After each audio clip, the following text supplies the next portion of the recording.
कहानी की शुरुआत होती है स्पेन के वेलेंसिया शहर में, जहां कई दिन से जबरदस्त बारिश हो रही थी। तब हम सैंड्रा नाम की एक बैंक मैनेजर को देखते हैं जो बारिश में भी काम पर जा रही थी। वो किसी से फोन पर पूछ रही थी कि क्या उसका नाम भी लिस्ट में है।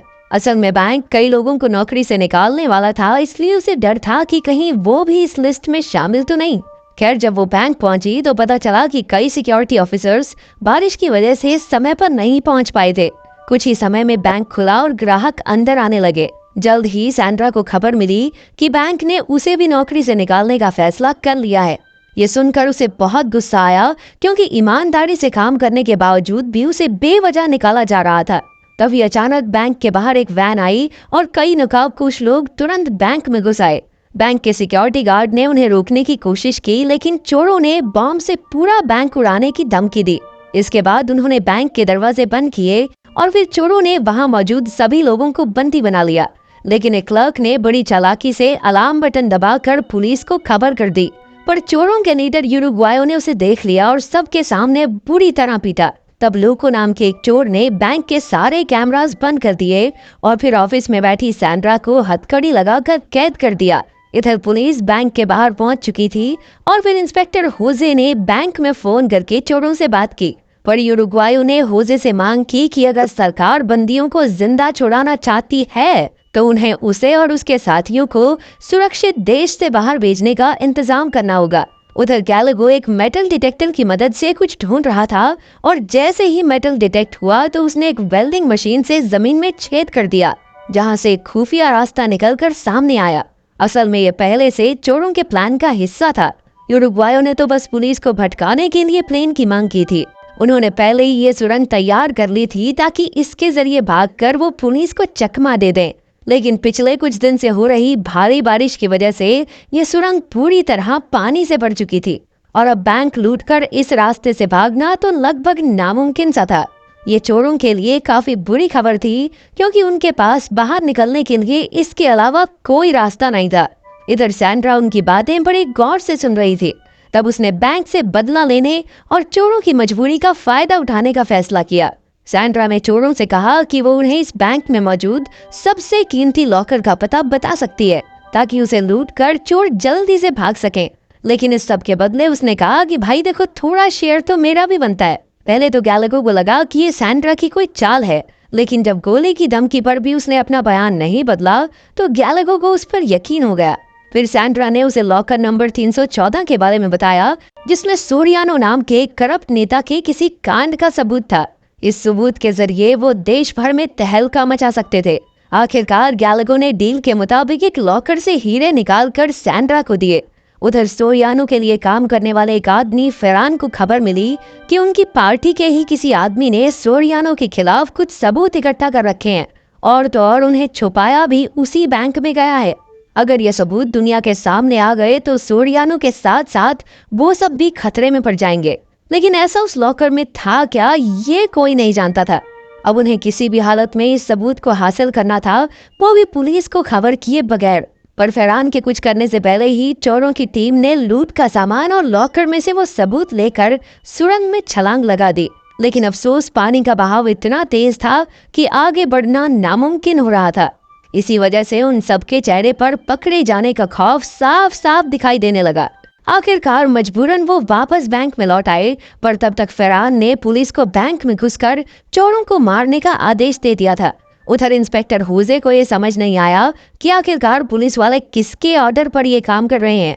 तो फरहान पुलिस के साथ चोरों पर हमला करने ही वाला था कि अचानक जिमी नाम के एक और नेता ने उसे मिशन बंद करने का ऑर्डर दिया। फिर उसने फरहान और बाकी मेंबर्स को बताया कि चोर यूरुग्वायो को बैंक में चोरी करने के लिए उसने ही भेजा है। असल में जिमी को लॉकर में मौजूद उस सबूत के बारे में पता चल गया था, इसलिए उसने यूरुग्वायो के जरिए उसे हासिल करने का प्लान बनाया। लेकिन ये सब सुनकर उसके साथ ही भड़क उठे, क्योंकि जिमी सबूत को उन सबके खिलाफ भी तो इस्तेमाल कर सकता था। खैर, तब फरहान ने उन सबको समझाया कि भाई ये लड़ने का टाइम नहीं है, जल्दी से उस सबूत को हासिल करके तबाह करते हैं। इसलिए उन्होंने किसी ऐसे आदमी को ढूंढने का फैसला किया जो ये काम कर सके। वहीं बैंक में यूरुग्वायो को समझ नहीं आ रहा था कि यहाँ से बचकर जाएंगे कैसे। पर जब उसे पता चला कि गैलागो ने लॉकर की जानकारी के बदले सैंड्रा को हीरे दिए थे, तो वो तुरंत सैंड्रा के पास पहुंचा। यूरुग्वायो ने उसे जान से मारने की धमकी देकर हीरे लौटाने को कहा, लेकिन तब तक सैंड्रा उन हीरों को निगल चुकी थी। वहीं दूसरी ओर लोको सबूत वाले हार्ड ड्राइव में मौजूद वीडियोस को देखने से खुद को रोक नहीं पाया और उसने एक कंप्यूटर पर हार्ड ड्राइव खोल दी, लेकिन गलत पासवर्ड डालने की वजह से उसी पल हार्ड ड्राइव में मौजूद सभी फाइल्स अपने आप डिलीट हो गई। उधर फरहान ने कर्नल मेलिजो को चोरों से वो हार्ड ड्राइव हासिल करने का काम दिया। जल्द ही मेलिजो पुलिस से छिपकर यूरुग्वायो से मिलने पहुंचा। उसने यूरुग्वायो से वादा किया कि अगर तुम मुझे हार्ड ड्राइव दे दोगे तो मैं तुम्हारी पूरी टीम को सुरक्षित बाहर निकलवा लूंगा। फिर उसने बैंक के बाहर तैनात पुलिस को भी अपनी स्पेशल फोर्स से बदल दिया ताकि किसी को भी उन पर शक न हो। यूरुग्वायो के पास कोई और रास्ता भी नहीं था तो आखिरकार वो मान ही गया। पर कुछ देर बाद जब उसे पता चला कि लोगों की गलती की वजह से सबूत की सारी फाइल्स डिलीट हो गई तो वो गुस्से से तिलमिला उठा। खैर अब उनके पास मेरिजो की बात मानने के अलावा और कोई चारा भी नहीं था, इसीलिए वो प्लान के मुताबिक हार्ड ड्राइव को लेकर दरवाजे तक पहुंच गए। वहां मेरिजो की टीम के आदमी ही तैनात थे, लेकिन उन्हें देखकर लोगों को उन पर शक हो गया। वो समझ गया था कि मेलिजो उन सबको यहीं मारकर हार्ड ड्राइव हथियाना चाहता है। अचानक दोनों टीम्स में जबरदस्त गोलीबारी शुरू हो गई और आखिरकार चोरों को जान बचाकर वापस बैंक में लौटना पड़ा। यूरुग्वायो को मेलिजो की चाल पर बहुत गुस्सा आया, लेकिन मेलिजो ने कहा कि उनके पास अब खुद को पुलिस के हवाले करने के अलावा कोई रास्ता नहीं है। ये सब सुनकर यूरुग्वायो और गैलागो काफी घबरा गए, क्योंकि ये उन सब की पहली डकैती थी और वो सब किसी न किसी मुसीबत के चलते ही ये काम कर रहे थे। पर तभी गैलागो के दिमाग की बत्ती जली और उसने कहा कि हार्ड ड्राइव में से फाइल डिलीट हो गई है, ये हम जानते हैं, लेकिन कोई और तो नहीं जानता ना। इसी बात का फायदा उठाकर वो मेलिजो पर दबाव बनाकर यहाँ से निकल सकते हैं। जल्द ही उसने मेलिजो को फोन करके धमकी दी कि बेटा अगर आधे घंटे में तुमने मेरी टीम को बैंक से नहीं निकाला तो तेरे बॉस और उसकी पार्टी का सारा कच्चा चिट्ठा नेट पे चढ़ा दूंगा। यूरुग्वायो की धमकी सुनकर मेलिजो की हालत पतली हो गई। इधर इंस्पेक्टर होजे ने इनकी बातचीत में सोरियानो का नाम सुना तो उसने तुरंत अपने सीनियर्स को खबर कर दी। असल में सोरियानो वही नेता था जिसे कुछ साल पहले कत्ल के जुर्म में जेल होने वाली थी, लेकिन बाद में अचानक उसे बरी कर दिया गया था। लेकिन अब फाइनली ये खुलासा होता है कि सोरियानो ने अपनी ही पार्टी के खिलाफ सबूत इकट्ठा करके हार्ड ड्राइव में रखे हुए थे और इसी चक्कर में वो उनका दामाद बने बैठा था और कोई उसे छेड़ नहीं सकता था। इसी दबाव के चलते पार्टी ने उस पर एक्शन भी नहीं दिया और उसे जेल से भी रिहा करवाना पड़ा। इधर फरहान यूरुग्वायो से बात करने पहुंचा तो यूरुग्वायो ने उसे हार्ड ड्राइव की कोई भी वीडियो दिखाने से साफ इनकार कर दिया, जिससे फरहान समझ गया कि दाल में जरूर कुछ काला है। लेकिन जब तक हार्ड ड्राइव यूरुग्वायो के हाथ में थी तब तक मेलिजो कोई भी खतरा मोल लेने को तैयार नहीं था।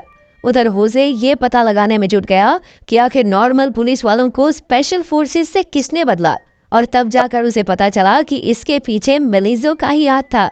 उधर मेलिजो ने चोरों को एयरपोर्ट ले जाने के लिए एक बस का इंतजाम किया, लेकिन असल में तो वो पूरी बस को बम से उड़ाकर चोरों के साथ साथ हार्ड ड्राइव को भी नष्ट करने का प्लान था।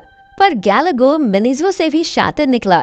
उसने सोचा कि अगर वो मेलिजो की जगह होता तो चोरों को इतनी आसानी से बचकर जाने नहीं देता, इसलिए उसे शक हो गया था कि इसमें भी इसकी कोई चाल जरूर होगी।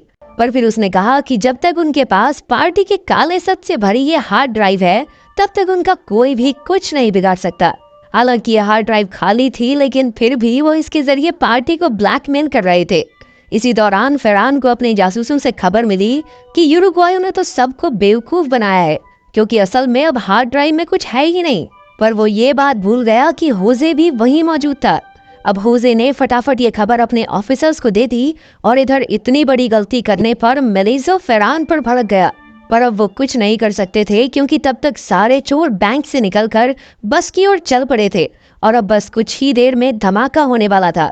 लेकिन फिर ये खुलासा होता है कि असल में वो चोर नहीं बल्कि आम लोग थे, जिन्हें चोरों ने अपने कपड़े पहनाकर बस की ओर भेजा था। चोर तो अपनी लूट का माल लेकर एक बार फिर से सुरंग के रास्ते निकल पड़े थे। खुशकिस्मती से बारिश रुकने की वजह से सुरंग का पानी कम हो गया और आखिरकार वो सब तैरकर सुरंग पार कर गए। जब तक मेलिजो की टीम उन्हें पकड़ने बैंक तक पहुंची तब तक वो सब कपड़े बदलकर रेलवे स्टेशन तक पहुंच चुके थे।